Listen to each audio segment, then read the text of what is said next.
Melania Trump first arrived in the United States from her native Slovenia back in 1996, and now, 2 decades later, she is facing the prospect of becoming First Lady. Yesterday, I sat down with Melania Trump and got her to weigh in on everything from her husband's rhetoric surrounding immigration to his propensity for profanity on the stump to his treatment of women. I began by asking her how the entire experience has been so far. Well, it's amazing what's going on, and we're having fun. I like to keep life as normal as possible for my son Baron, and I'm a full-time mom, and I love it. So I decided not to be in the campaign so much, but I support my husband 100%. We want to understand who Melania is. I grew up in Slovenia, and I went to school there. I studied design and architecture. And then I moved to Milan and Paris to live there. And I had a successful modeling career. I came to New York 1996. How many languages do you speak? I speak few languages. A few? Yeah. English? English, Italian, French, German. Tell me about your mother. Really special.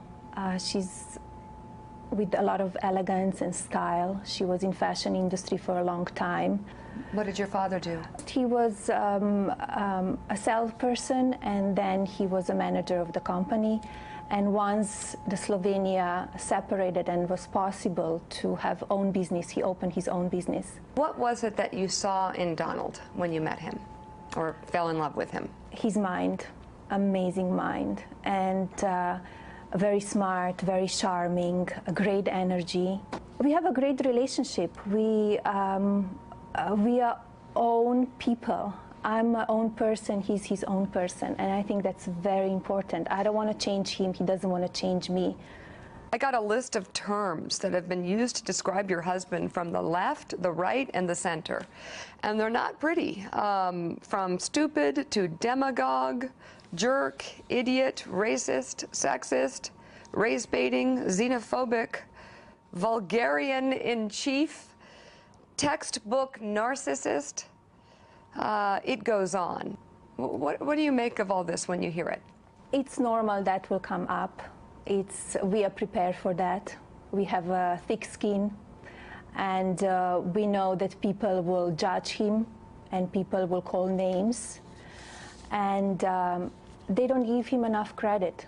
From June that he announced, they don't give him enough credit. What about people who feel he is, let's just go down the list because the campaign started and many felt he had insulted Mexicans? No, I don't feel he insulted the Mexicans. He said illegal immigrants.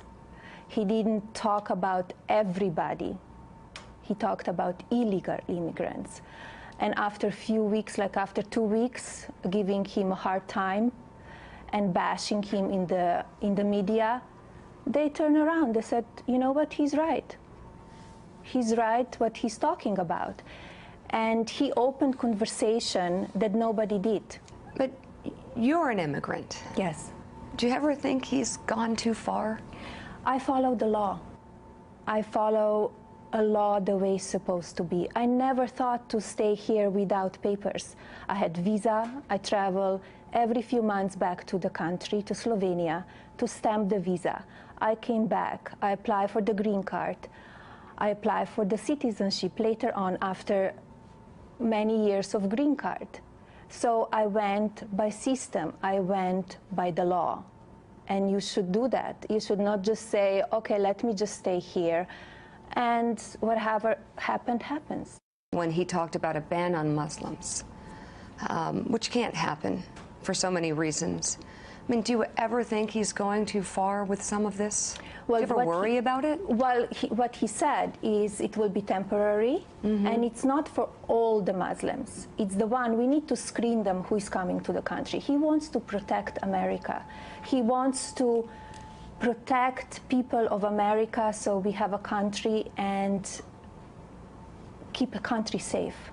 That's very important to him. And what's going on in the world, it's very dangerous.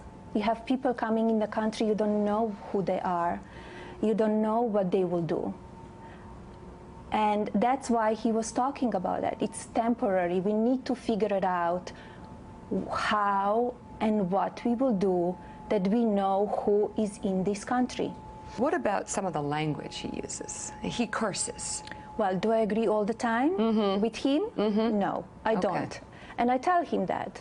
I tell him my opinions. I tell him what I think. Sometimes he listens, sometimes he don't.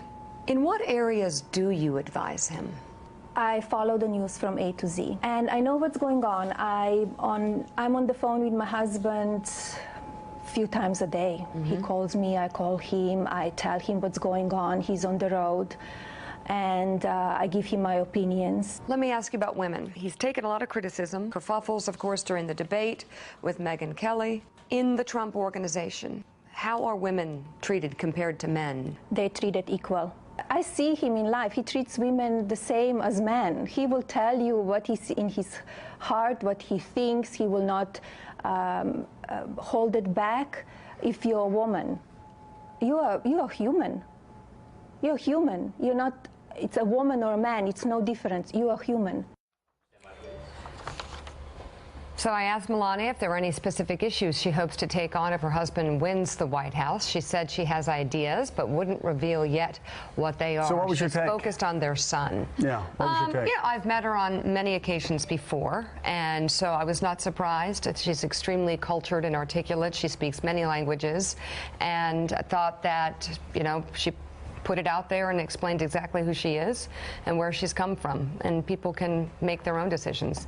Yeah. She seems quite lovely, though, and they were very welcoming. Fascinating. Up next, we'll head to the New York Stock Exchange, where oil is once again pulling Wall Street into negative territory. Stay with us. Hey, YouTube fans, I'm Luke Russer. Thanks for checking out our MSNBC channel. Subscribe by clicking right here, and click any of the videos over here to watch the latest breaking news, mini documentaries, conversations from Shift, and other digital exclusives. Check it out.